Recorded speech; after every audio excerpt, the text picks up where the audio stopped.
Assalamualaikum warahmatullahi wabarakatuh. Bagaimana kabarnya hari ini anak-anak? Semoga kabar kalian semua sehat ya.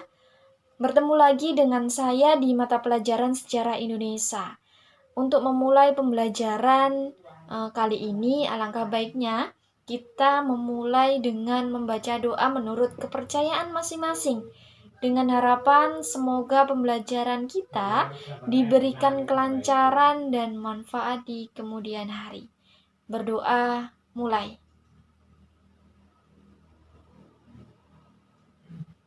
Berdoa selesai. Nah, anak-anak, silakan disiapkan buku catatannya dan alat tulisnya untuk mencatat materi pada hari ini ya. Kali ini kita akan belajar mengenai Islam dan jaringan perdagangan antar pulau. Ya. Tujuan pembelajaran kali ini yaitu menjelaskan jaringan perdagangan regional dan internasional di Nusantara. Yang kedua, menganalisis keterkaitan antara perkembangan Islam dan jaringan perdagangan antar pulau di Nusantara. Yang ketiga, menganalisis dampak jatuhnya Malaka ke tangan Portugis pada tahun 1511 terhadap jalur perdagangan dan pelayaran di Nusantara. Nah, anak-anak, mari kita saksikan gambar berikut, yaitu itu adalah gambar yang bersumber dari Atlas Sejarah dan Dunia tahun 1996. Kita bisa menyaksikan peta persebaran Islam di Nusantara melalui jalur perdagangan. Nah, yang pertama yaitu Islam masuk ke Aceh Utara dan Malaka. Yang kedua, selanjutnya menyebar ke Jawa, Sumatera, dan Kalimantan. Yang selanjutnya menyebar ke pesisir barat Sumatera, dari Jawa ke Kalimantan Selatan, Sulawesi, dan Maluku. Yang kelima yaitu adanya syiar Islam di abad ke-16. Itu anak-anak bisa kita saksikan di sini adalah gambar peta perdagangan jalur sutra atau sikrote, baik melalui darat dan samudra atau lautan. Nah, jalur melalui darat ini dirasa tidak aman bagi perdagangan dikarenakan banyaknya perampok. Nah, sehingga para pedagang beralih yaitu melalui jalur laut atau samudera. Walaupun di laut pun juga tentunya mendapat gangguan seperti perampok, yaitu jalur perdagangan sutra ini menghubungkan wilayah Asia, Cina, kemudian wilayah Indonesia di Asia Tenggara, terutama di Selat Malaka, kemudian ada yang melewati wilayah India sampai ke Timur Tengah, kembali lagi ke wilayah Asia Tengah lainnya. Ya, yang pertama yang akan kita bahas yaitu jaringan perdagangan regional dan internasional. Nah, perdagangan regional ini yaitu perdagangan satu wilayah kawasan, ya. Sedangkan perdagangan internasional yaitu perdagangan meliputi berbagai wilayah, berbagai negara lainnya. Seperti itu ya anak-anak. Nah, kegiatan perdagangan di Kepulauan Indonesia sudah dimulai sejak abad pertama Masehi. Hal ini berdasarkan data arkeologis seperti prasasti maupun data historis berupa berita-berita asing. Nah, gambar di samping anak-anak itu adalah gambar kapal Cina yang sedang melakukan pelayaran ke Indonesia. Nah, jalur pelayaran dan jaringan perdagangan Kerajaan Sriwijaya dengan negara di Asia Tenggara, India, Cina, terutama berdasarkan berita Cina yang telah dikaji antara lain oleh W. Walters pada tahun 1967. Ya. Demikian pula dari catatan-catatan sejarah Indonesia, anak-anak, dan Malaya yang dihimpun dari sumber-sumber Cina oleh W.P. Groeneveld telah menunjukkan adanya jaringan-jaringan perdagangan antara kerajaan-kerajaan di Pulau Indonesia dengan berbagai negara, terutama di Cina. Lah, kontak dagang ini sudah berlangsung sejak abad pertama Masehi sampai abad ke-16. Yang kedua, anak-anak, ada perkembangan Islam dan jaringan perdagangan antar pulau di Nusantara. Kalian bisa saksikan gambar di samping adalah gambar ilustrasi bagaimana kapal-kapal dagang Arab juga sudah mulai berlayar ke wilayah Asia Tenggara sejak permulaan abad ke-7 Masehi. Dari literatur Arab, banyak sumber berita tentang perjalanan mereka ke Asia Tenggara. Adanya jalur pelayaran tersebut menyebabkan munculnya jaringan kota-kota pusat kesultanan dengan kota-kota bandarnya pada abad ke-13 sampai abad ke-17.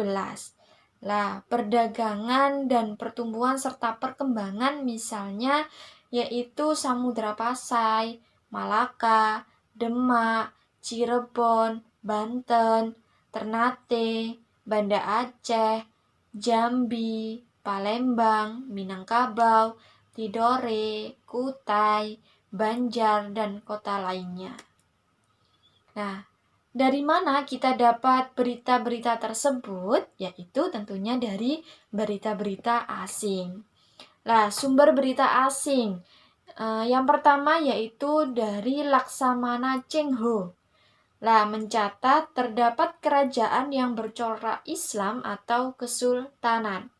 Antara lain Samudra Pasai dan Malaka yang tumbuh dan berkembang sejak abad ke-13 sampai abad ke-15. Di samping itu adalah gambar Laksana Cheng Ho ya anak-anak yang mengadakan pelayaran.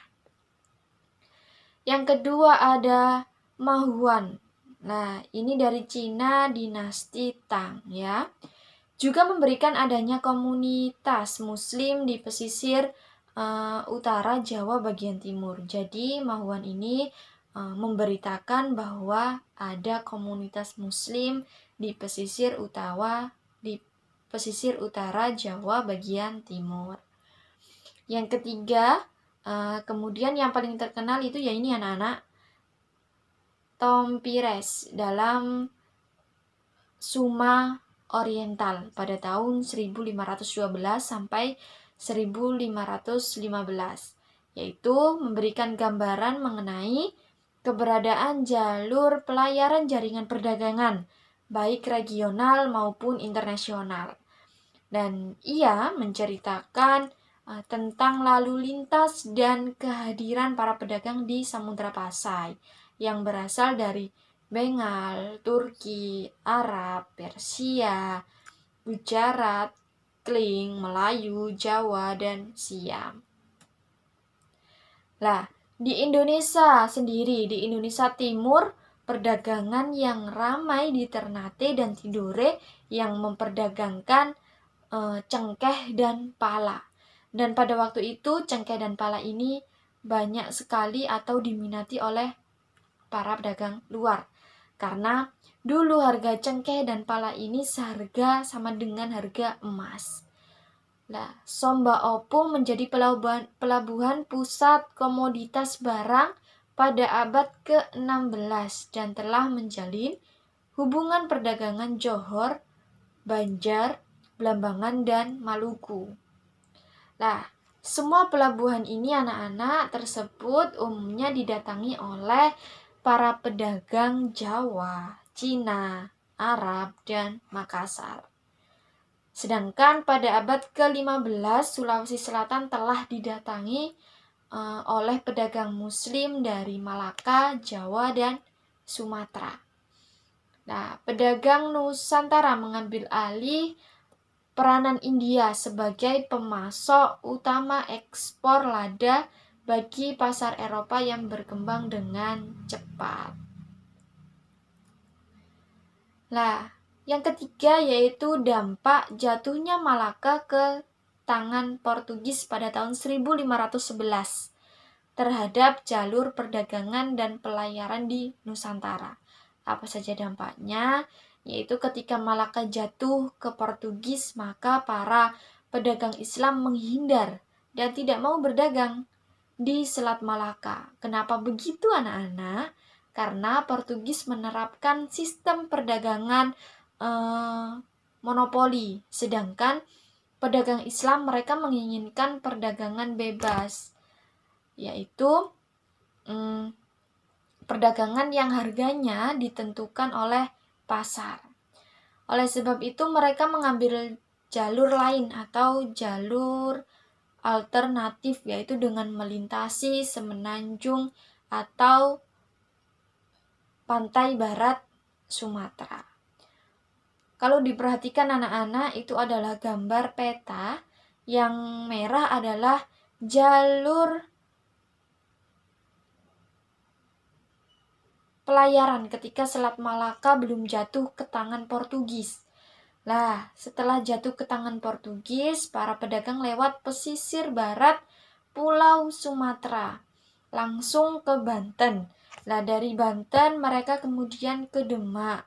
Ada juga yang ke Kalimantan Selatan, ada juga yang ke Sulawesi Selatan, kemudian ada juga yang ke Ternate Tidore. Nah, itu saja materi kita sejarah Indonesia pada hari ini. Semoga bermanfaat anak-anak. Silahkan catatan pada hari ini untuk materi kali ini difotokan dan dikirimkan ke saya ya. Semoga pembelajaran ini bermanfaat. Kurang lebihnya saya mohon maaf yang sebesar-besarnya. Bertemu lagi di minggu depan dengan semangat yang baru. Tetap jaga kesehatan ya. Wassalamualaikum warahmatullahi wabarakatuh.